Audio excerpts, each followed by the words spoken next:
Hello everyone, সবাই কেমন আছো? আশা করছি সবাই ভালো আছো, সুস্থ আছো। আমিও ভালোই আছি। তোমাদের সাথে আজকে আমি অনেক দিন পর একটা ভিডিও শেয়ার করতে এসেছি। আমরা যাচ্ছি ডুয়ার্সে বেড়াতে, তো দুজনেই যাচ্ছি। তো তোমাদের সাথে ভাবলাম পুরোটা প্রথম দিনের অভিজ্ঞতা শেয়ার করি। এখন যাচ্ছি তোমাদের দাদাভাইয়ের অফিসের সামনে, মানে সল্ট লেকে। এখানে এসে দাদাভাই অফিস থেকে বেরিয়ে, মানে ওর অফিস ছুটি হবার পর আমরা একসাথে বেরিয়ে পড়লাম শিয়ালদা যাওয়ার উদ্দেশ্যে। কারণ ট্রেনটা ছিল রাত্রে শিয়ালদা থেকে, প্রায় 8:30 নাগাদ ট্রেন ছিল। তো আমরা আস্তে আস্তে করে সমস্ত কিছু নিয়ে আমরা চলে গেলাম শিয়ালদা স্টেশন। তো শিয়ালদা স্টেশনে এসেই প্রথমে আমরা কিছু খেতে দাঁড়ালাম, কারণ দুজনেরই পেয়ে গেছিলো প্রচণ্ড খিদে।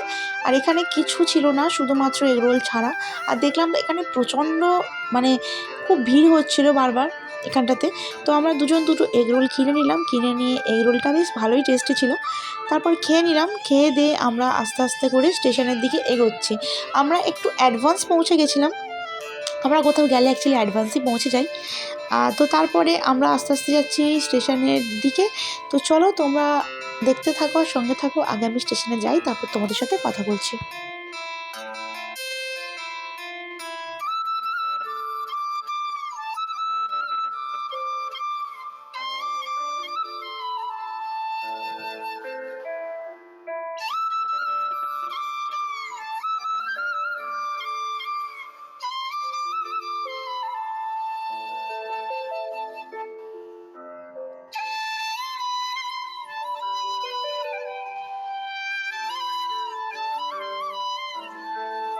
স্টেশনে বেশ খানিকক্ষণ অপেক্ষা করার পর আলটিমেটলি আমাদের ট্রেন আসার টাইম হয়ে গেছে।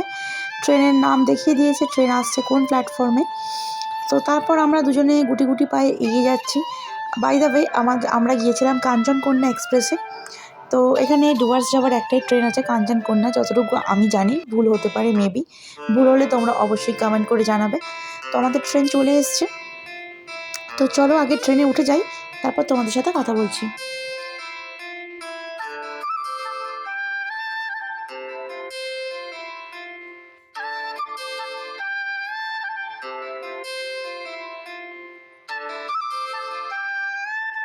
তারপর তো আমাদের দাদাভাই উঠে গেল, আমিও উঠে পড়ছি। তো তারপরে চলো আগে সব লাগেজপত্র ঠিকঠাক জায়গায় সেট করে রাখি। ট্রেনে এই একটাই মানে চিন্তা আগে কীভাবে লাগেজপত্র সেট করে দেবো। তো যেহেতু প্রচুর ব্যাগটক হয়ে গেছে, আর বুঝতেই পারছো আমরা মেয়ে যেতে গেলে কোথাও ঘুরতে প্রচুর জিনিসপত্র থাকে। তো আমাদের এখানে ছিল, আমাদের সিটটা কিন্তু প্রচণ্ড ভালো ছিল, বোধহয় 57 58 এরকম কিছু ছিল। তারপর দুজনে বসে পড়েছি।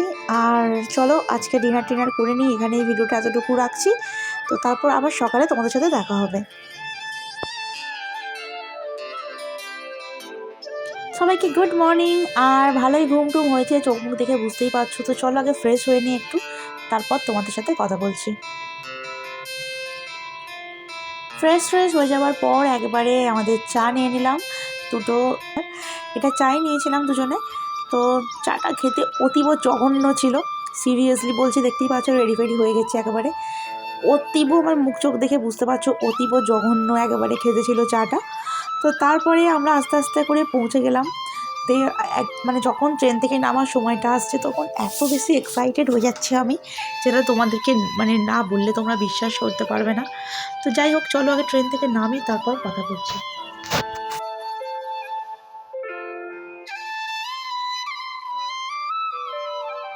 তারপর আস্তে আস্তে করে আমাদের ট্রেন থেকে নামার সময় হয়ে গেল। তো প্রথমে তোমাদের দাদাভাই নেমে গেছে ট্রেন থেকে, কারণ আমরা নেমেছিলাম মাল জংশনে। তো এখানে ট্রেন তো বেশিক্ষণ দাঁড়ায় না। তো আমরা এখানে নামলাম, নামার পর যেন মনে হচ্ছে, মানে বাইরেটা দেখে ভীষণ শান্তি শান্তি লাগছে। এটা নিউ মাল জংশন। তো আমাদের যেহেতু ট্যুরিস্ট প্যাকেজের মধ্যেই গিয়েছিলাম, তো এখানে আমাদের গাড়ি আগে থেকেই মানে বলা ছিল। তো গাড়ি আমাদের চলে এসছে। তো আমরা উঠে পড়লাম। তো আমরা বলেছিলাম যে আগে রুমে যাব না, আগে হোটেলে ঢুকবো না, আগে একটা সাইট সিন ঘুরে তিস্তা ব্যারেজ, হ্যাঁ তিস্তা ব্যারেজই বলে। তো আগে আমরা তিস্তাটা ঘুরে তারপর রুমে যাব। তো সেই মতোই আমাদের ড্রাইভার নিয়ে চলে গেল আগে তিস্তাতে। কারণ আমরা ভাবলাম যে একবারে রুমে ঢোকার আগে একটা জিনিস কভার করে তারপর রুমে যাওয়াটাই বেটার, কারণ আমাদের ব্রেকফাস্ট করারও ব্যাপার ছিল। তো দুপাশে সারি সারি গাছপালা দেখতে দেখতে আমরা এগিয়ে যাচ্ছি আমাদের গন্তব্যের দিকে। সত্যি কথা বলতে ভীষণ ভালো লাগছিল আমার, মানে ফরেস্ট, তারপর সমুদ্র, আর পাহাড়ের মধ্যে আমার জঙ্গলটা বেশি পছন্দ হলো। অ্যাকচুয়ালি আমি আগে জঙ্গলে আসিনি, তো তিস্তা ব্যারেজে চলে এসেছি। আর এখানে এসে আমার যেন মনে হচ্ছে আমি কি টায়ার্ড হয়ে যাচ্ছি, সারাদিন বসে শুয়েই টায়ার্ড হয়ে যাচ্ছি।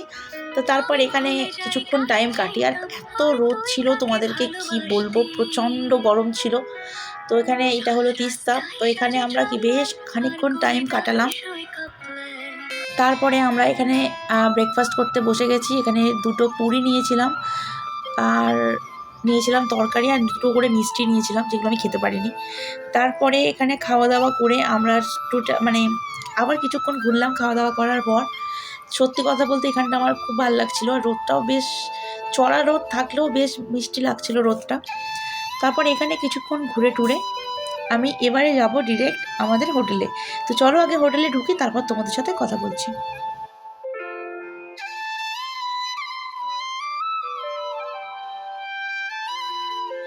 এই হলো আমাদের বনবিথিকালয় প্রথম দিনের হোটেল। সো এইখানটা সবই আমাদের রিল্যাক্স রুম নেওয়া হয়েছিল।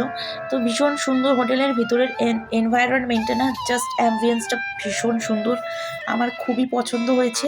তো চলো আগে আমরা রুমে ঢুকি আর তোমাদের পুরোটা শেয়ার করি। আশা করছি তোমাদেরও ভীষণই ভালো লাগবে। আর সত্যি কথা বলতে এতটা নিস্তব্ধতা এখানে আছে, নিরিবিলি বেশ, আমার তো ভীষণ ভালো লেগেছে। তো ভিতরটা দেখছো কত সুন্দর। তো চলো আগে রুমে ঢুকি, তারপর তোমাদের সাথে কথা বলছি।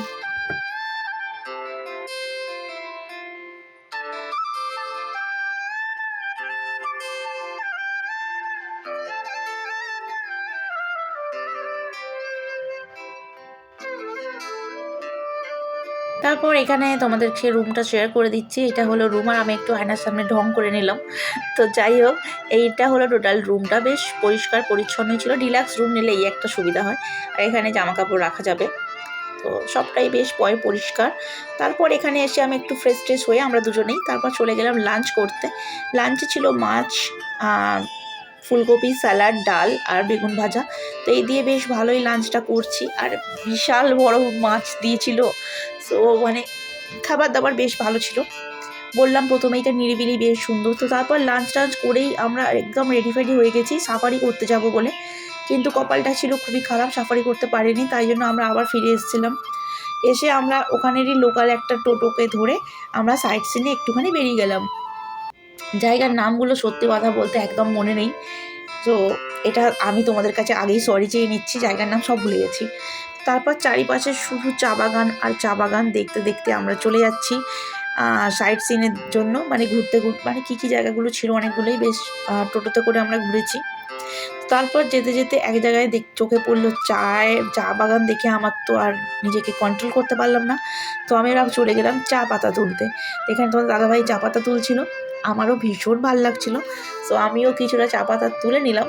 তারপর মনের মধ্যে একটা ভয় কাজ করছিল, যদি কেউ ধরতে পারে, কেউ দেখতে পায়, তারপর এসে আমাদেরকে যদি মারধর করে, তারপর ঘুরতে এসে ব্যাপারটা খুবই বিচ্ছিরি হয়ে যাবে। তো যাই হোক, আমাদের যে টোটোতে যে কাকুটা ছিলেন উনি বললেন যে না, কিছু হবে না, এখান থেকে অল্প কটা তুললে কেউ কিছু বলে না।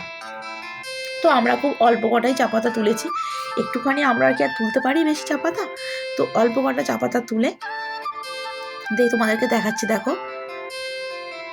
দেখো, এই কটাই চা পাতা তুলেছিলাম। তো আমার তো ভীষণ হাসি, মানে আমার খুব খুশি হয়ে গেছি। তো তারপরে যেতে যেতে এই জায়গায় ময়ূর দেখতে পেয়েছি, অচেই দূরে একটা ময়ূর দেখা যাচ্ছে। তোমাদের দাদাভাই একদম টোটো থেকে নেমে কত দূর চলে গেছে ময়ূরের ছবি তুলবে বলে, বাট ছবিটা ঠিকঠাকভাবে তুলতে পারেনি, কারণ হলো গিয়ে এতটা দূরে ছিল যে সামনে গেলে তো উড়ে চলে যাবে, তাই তোমরা কতটা দেখতে পাবে জানি না। এখানে পেখম তুলে ময়ূরটা কি সুন্দর ঘুরছিল, খুব ভালো লাগছিল দেখতে। তো যাই হোক, এখানে বেশ খানিকক্ষণ থাকলাম আমরা, থেকে আমরা চলে গেলাম আরও একটা জায়গায় যেখানে খুব হাতি ছিল, সেখানেও সাফারি হয়, কিন্তু আমরা যে টাইমে পৌঁছেছিলাম তখন সাফারি হচ্ছিল না। তো আমরা এখানে ভালো করে ঘুরলাম, ঘুরে টুরে আমরা আর কি করব, সাফারি তো করতে পারলাম না। তো আমরা পরের দিনকে ভেবেছিলাম আমরা জলদাপাড়া আর একটা কোথায় ছিল যেন, ভুলে গেছি নামটা আবারও। তো আমরা দু জায়গায় সাফারি করবো ভেবেইছিলাম, এখানে সাফারিটা করতে পারলাম না। গরুমারা, ইয়েস, গরুমারা আর জলদাপাড়া দু জায়গাতেই আমরা সাফারি করব ভেবেছিলাম, যেহেতু দু জায়গাতেই সাফারি করেছি। তো এখানে দেখতে পাচ্ছ অনেকগুলো হাতি রাখা আছে, এই হাতিগুলো সাফারিতে বেরোয়। সকালবেলায় যতটুকু আর বিকালবেলাতে। তো তারপর সাফারি টাফারি করে আমরা চলে এসেছি ডিরেক্ট রুমে। সন্ধে হয়ে গেছে আর এখন চা পকোড়া দিয়ে দিয়েছে আমাদের। আর আমরা টিভি দেখতে দেখতে চা পকোড়া খাচ্ছিলাম, আর সঙ্গে আমি লাইভে বসেছিলাম তখন। তো আমাকে সবাই বলছিল দিদি লাইভে আসো লাইভে আসো, তো আমি লাইভে ছিলাম। তো তারপর চাটা খেয়ে কিছুক্ষণ রেস্ট ফেস্ট করে আমরা একেবারে চলে যাচ্ছি ডিরেক্ট ডিনার করতে। তো ভিডিওটা এতটুকুই, ভালো লাগলে লাইক কমেন্ট শেয়ার করো। আর আমার চ্যানেলে নতুন হলে অবশ্যই চ্যানেলটাকে সাবস্ক্রাইব করে পাশে থাকা বেল আইকনটাকে অল করে দিও, যাতে সমস্ত ভিডিও নোটিফিকেশান তোমরা সবার আগে পেয়ে যাও। তো দেখা হচ্ছে ডুয়ার্সের নেক্সট পার্টে। তো রাতের ডিনারে ছিল ফুলকপি তরকারি, চিকেন কষা আর গরম গরম রুটি। তো রেসিপিগুলো প্রত্যেকটা ভীষণ টেস্টি ছিল, আর সব রান্নাটাই কিন্তু একদম মানে টাটকা টাটকা করেই দিচ্ছিলো। তো ভীষণ সুন্দর টেস্টি ছিল। তো চলো টাটা আজকের মতো, আবার নেক্সট ভিডিওতে তোমাদের সাথে ডুয়ার্সের সেকেন্ড পার্ট নিয়ে আসছি আমি। ততক্ষণ সবাই ভালো থেকো, সুস্থ থেকো, টাটা।